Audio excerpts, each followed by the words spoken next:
la tiam lu lo asin ril kan hai nghe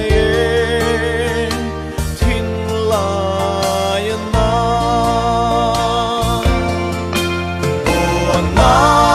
tor tia mahar lung lam kan vai roye kan ru in su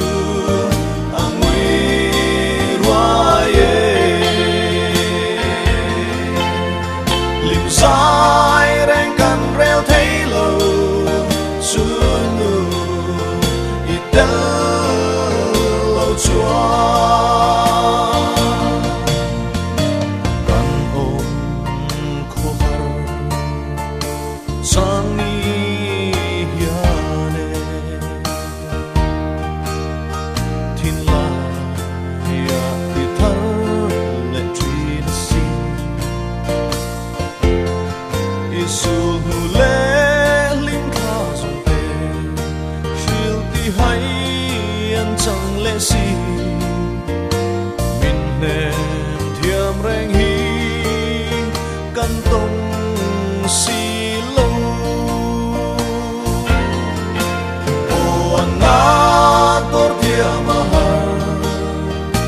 lung lam kan vai roye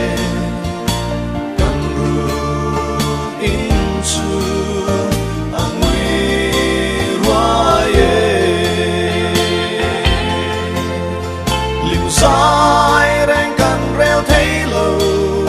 xuân nụ ít đỡ lâu chúa yêu thấy rèn yêu có môi lâu về in ri môi lê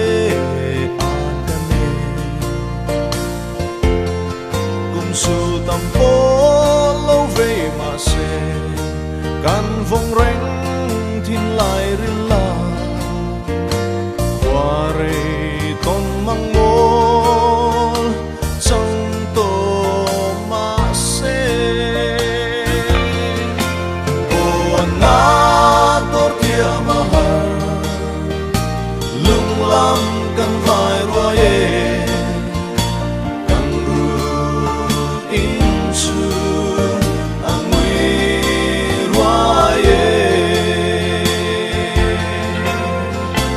sai rèn cần reo thấy lâu xuân nụ ít đỡ lâu chúa ô căng ngạc lê lê nằm tôn lê đi tuổi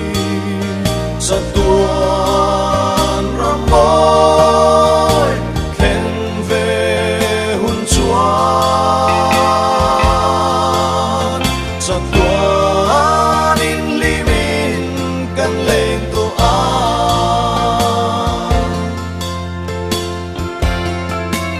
o na